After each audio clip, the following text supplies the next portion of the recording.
언어화되지 못하는 고통은 심화된다고 합니다. 여성, 사회하층민, 농촌 거주자, 저학력자, 지능이 낮은 사람에게서 신체형 장애가 많이 나타나는 이유인데요.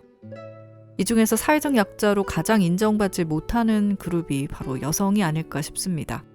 그리고 여성들이 통계적으로 더 많이 앓는다고 확인되고 있는 우울증에 대한 담론, 참 얘기할 것이 많은 분야죠. 이번에 다뤄볼 책 미쳐있고 괴상하며 오만하고 똑똑한 여자들을 쓴 하미나 작가는 정말 작정하고 여성 우울증에 대한 모든 편견과 알려지지 않은 속사정, 또 당사자들과 전문가들과의 생생한 이야기를 이 책에서 쏟아냈습니다.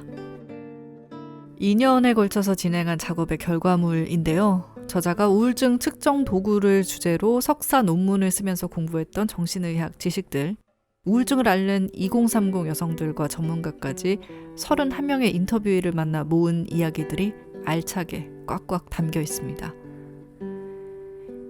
우울증이 개인의 고통으로만 비칠 때, 혹은 여성 호르몬 때문이잖아, 같은 말로 쉽게 퉁쳐질 때 우리는 우울증이라는 질병의 사회적, 역사적 맥락을 살피기 어려워진다고 저자는 설명합니다.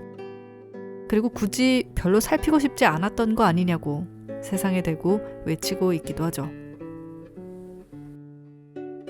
또 여성들이 분노라는 감정을 표출하지 못하고 억압당해온 역사, 그것을 조장하는 사회 문화에 의해서 우울해진 측면이 있다는 해석도 와 닿았습니다. 그래서 현대의학이 우울증이라고 명명하는 것보다 어쩌면 예전에 통용되던 우라병, 화병 이런 단어가 오히려 더 적합할 수 있다는 지적에도 고개를 끄덕이게 되더라고요. 그동안 세상이 귀 기울이지 않았던 2030 젊은 여성의 우울증에 대해 당사자들이 적나라하게 남기는 이야기들이 궁금하시다면 이 책을 추천해드립니다.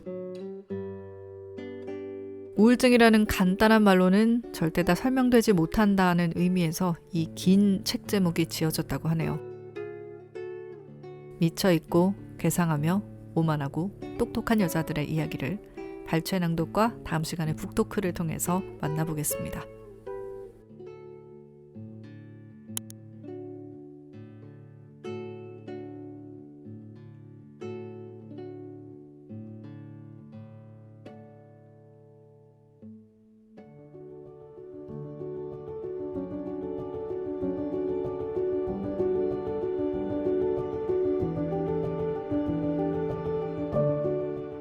미쳐있고 괴상하며 오만하고 똑똑한 여자들.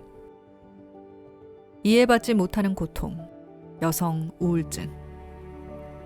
하미나 지음, 동아시아.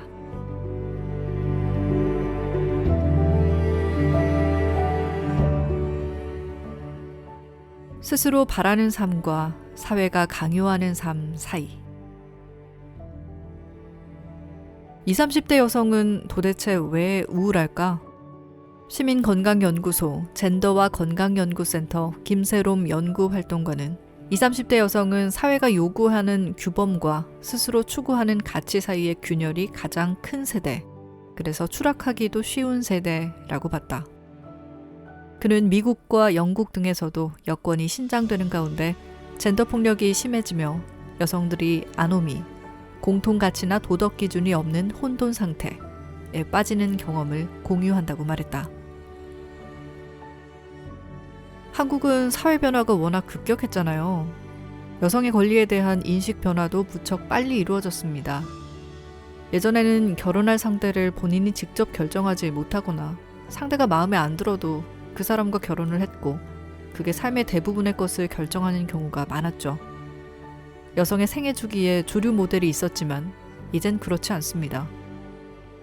전통적인 가족 모델이 내 행복을 보장할 리 없다는 각성들이 이어지고 좀 더 가벼울 수 있는 연애 관계도 디지털 성범죄가 만연해지며 우르르 무너지고 그런 것들이 여성 인구 전체에 미치는 영향이 있을 거라고 생각해요.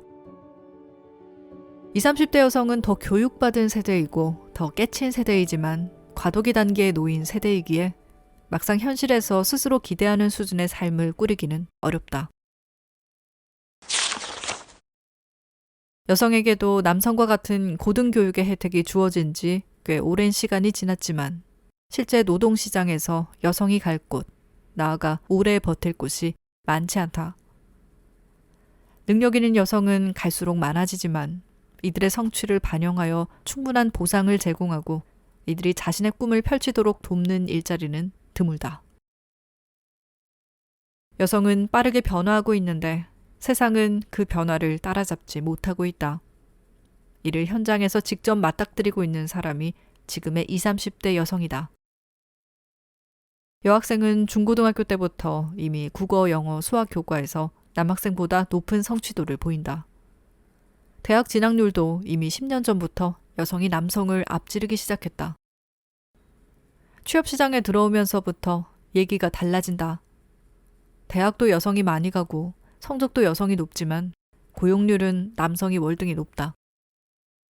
2019년 여성 고용률은 51.6%로 남성 고용률 70.7%와 크게 차이가 난다. 간신히 취업을 한 뒤에도 임금에서 차별받는다. 2019년 남성 임금 대비 여성 임금 수준은 69.6%다. 같은 전공, 같은 학교 출신이어도 대학 졸업 후 2년 이내 초기 노동시장에서 여성의 소득은 남성보다 19.8% 더 적다. 이때 상위권 대학 출신의 여성은 더 큰 소득 불이익을 경험한다. 여성의 취업률은 연령에 따라 M자 곡선을 이룬다. 20, 30대에 고용되었다가 임신, 출산, 육아로 경력이 단절되었다가 다시 나이 먹은 뒤 고용되는 형편이다.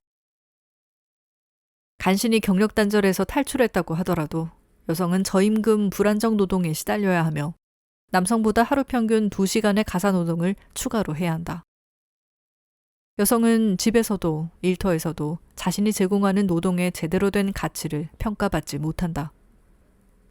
이 과정에서 지현이 맞닥뜨렸던 것처럼 젊은 여성에게 기대되는 역할을 수행해야 함은 물론이다. 내가 만난 여자들의 고통은 아직 역사가 되지 못했다. 이들은 낯선 적군이 아니라 자신을 사랑한다고 말하던 사람들에게서 폭력을 겪었다.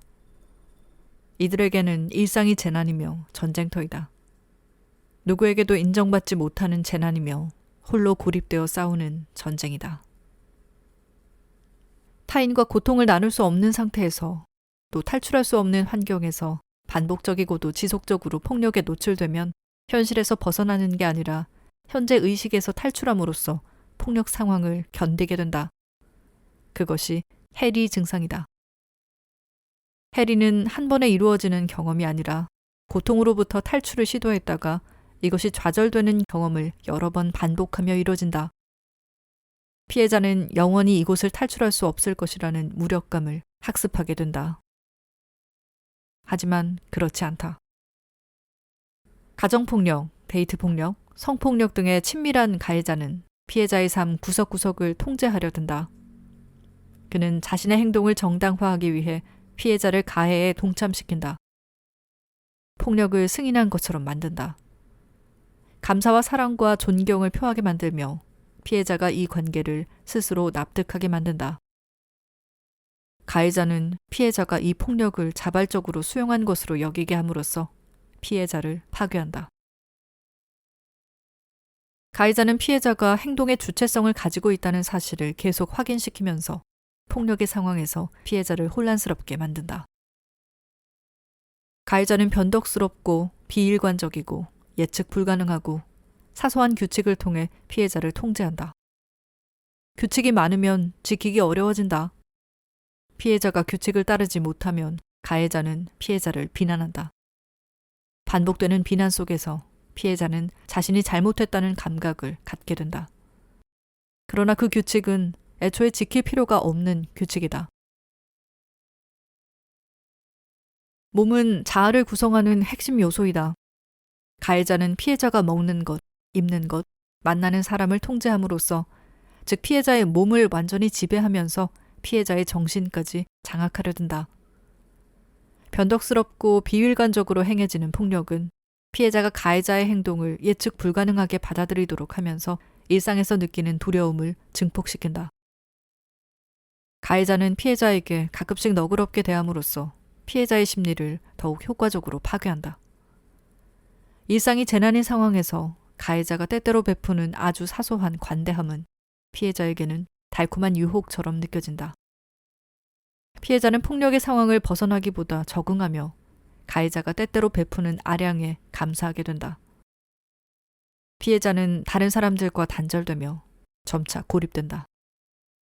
그러면서 가해자는 피해자가 오롯이 자신에게만 의존하게 만들고 자신의 규칙을 옳다고 여기게 하고 자신이 보는 대로 세상을 보도록 만든다.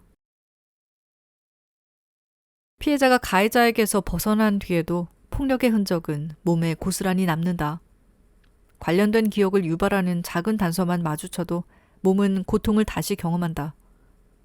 이 반응은 의식적으로 막을 수 없다.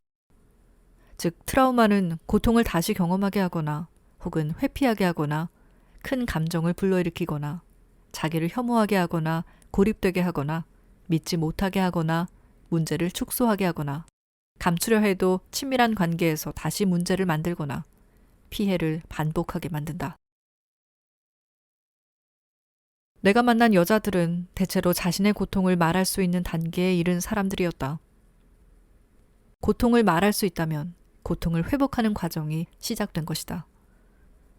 그러나 트라우마를 유발한 핵심 기억에 다가갈수록 언어화하기 힘들어하는 경우도 있었다. 기억이 지워졌거나 파편화되어 있기도 했다. 고통의 한가운데에 있을 때는 세상과의 연결이 단절되고 옳고 그름, 건강한 거리감 등의 감각이 무너진다. 머리에서 느끼기 전에 몸에서 먼저 반응한다. 마치 그 사건을 경험한 순간으로 되돌아간 것처럼.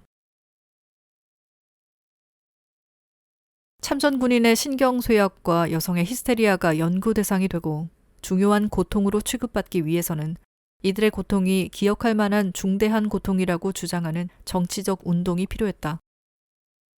트라우마 이론이 정립된 배경에는 1960년대에 진행된 세계적인 반전운동과 참전군인의 증언이 있었다.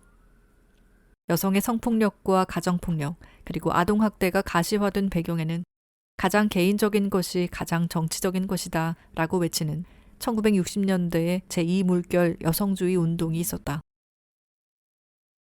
나는 20, 30대 여성의 고통을 기록하는 작업을 진행하면서 이것이 필연적으로 정치적인 활동임을 알았다. 고통을 고통이라고 부르기 위해서 이 고통이 사소하지 않다고 주장하는 일은 다분히 정치적이다. 전쟁도 민주화 운동도 굶주림과 궁핍도 겪지 않은 너희가 도대체 무엇이 아프다는 것이냐 하는 물음에 끈질기게 맞서야 한다.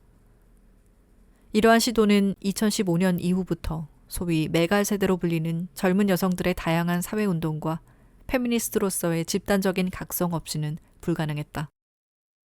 많은 여자들이 자신의 고통을 가시화하기 위해 직접 자발적으로 나에게 증언을 해주었다. 정상과 비정상, 건강과 병리, 생물학적인 것과 사회적인 것의 구분, 의료화와 신자유주의 등의 담론은 학계에서 여성 우울증을 논의할 때 자주 개념적인 틀로 사용된다. 그러나 나는 이 같은 관점이 다소 아쉽다. 여자들이 자꾸만 주체가 아닌 수동적인 피해자로 비치기 때문이다. 여자들은 이미 그렇게 지낸다. 이들은 타협과 협상의 대가들이다. 한 명의 여성이 우울증 환자로 살아가는 일은 남성을 기준으로 정상성을 규정하는 의학 지식 체계와 각종 담론뿐만 아니라 하나하나 손꼽기 어려운 수많은 실행으로 이루어진다. 병원에 가서 약 받기, 상담을 통해 서사를 정리하기, 연인을 통해 돌봄받기, 가족 안에서 고통을 인정받기 위해 싸우기, SNS를 통해 동료 찾기, 여성주의 운동에 참여하기 등등. 내가 만난 여성들은 이러한 모든 종류의 실행을 능동적으로 택하고 조율하는 자기 돌봄의 주체들이었다. 여성으로 생존하기 어려운 환경 속에서 손에 잡히는 다양한 자원을 활용하며 자신의 삶을 개선하려는 사람들이었다. 의학 지식에서 한 발짝 물러나 해주는 대로 치료를 받는 사람들이 아니라 아픈 몸을 가진 주체로서 그리고 자기 몸의 전문가로서 치료 과정에 함께한다. 세상이 자신을 환자로 보면 환자로서 할 수 있는 일을 찾고 세상이 자신을 미친년으로 보면 미친년으로서 할 수 있는 일을 찾았다. 그런 면에서 나는 이들을 단지 우울증 환자로만 보지 않는다. 이들은 미쳐있고 괴상하지만 동시에 오만하며 똑똑한 여자들이다. 우리에게 필요한 것은 이들에 대한 말과 글이 아니라 이들에 의한 말과 글이다. 무엇보다 주요한 의사결정권이 20, 30대 여성에게 직접 주어져야 한다.